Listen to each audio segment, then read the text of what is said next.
This is the World Organic News Weekly Podcast. Hello and welcome to the very first report. From episode 2, I'll be exploring the themes and issues published in the blog World Organic News during the previous week. The blog covers ideas, techniques and philosophies around the organic, in air quotes, world. I have an holistic approach to this, so it covers not just gardening, farming, agriculture and food, but also alternative energy, tiny houses, agroarchaeology, and traditional crafts, amongst other things. Today's podcast will give you some idea of why I'm broadcasting, blogging and growing some of my own food. We live in a world of contradictions. I come from a position that these contradictions need addressing now. I love this technological age. I can podcast to the world. At the same time, I'm sickened by the levels of pollution we have and are still creating. We have solved many problems, but in the process, we have created bigger ones. Let's take the biotech industry and seed breeding as an example. Over millennia, humans selected for seeds to produce the food we like.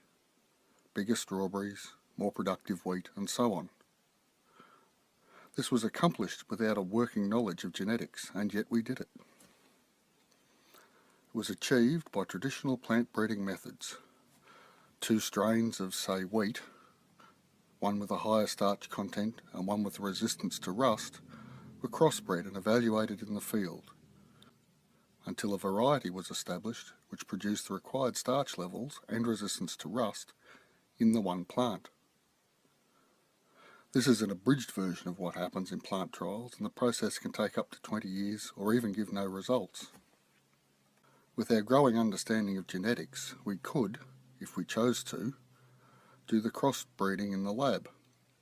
This would involve identifying the genes connected with both rust resistance and starchiness. By manipulating one set of genes into another variety of wheat, the crossbreeding could be achieved. This would save time and bring benefits more quickly. This again is an abridged version of the process. What biotech companies actually did was different. They took genes from unrelated species, introduced them into corn, and created a food plant that was resistant to a herbicide. Remember, a herbicide is a substance poisonous to plants. Roundup, or generically glyphosate, was the herbicide of choice. A herbicide recently deemed a probable carcinogen by the World Health Organization. Just let that sink in for a moment.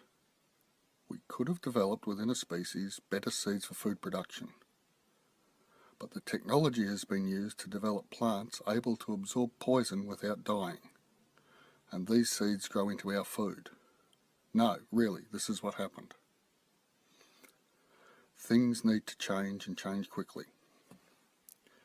It is time to move our food production onto a more sensible footing. Food production based upon the needs of both our health and the health of the soil. We've just come out of the International Year of Soils we all depend on. A thin layer between the bedrock and the air is what feeds us. That thin layer and the fact that it rains on Earth is the reason we have food to eat. We must move away from oil and poison-based food systems for our good and the good of the soil. To do this, we don't need to live like medieval peasants, grubbing in the dirt to create a tiny surplus. We don't need to fear the spectre of famine. Humanity has developed better ways of growing food, ways which do not include poison, do not require cross-species creations, and that do not use more calories of energy to grow than they produce. We need to perhaps take the machinery out of food production and put more people into it. We certainly need to shorten our supply lines, to move from monocultures of corn and soybean to localised polycultures of vegetables, fruit, fish and meat. It was this realisation that sent me searching. It is why the blog World Organic News exists, and what this podcast is all about.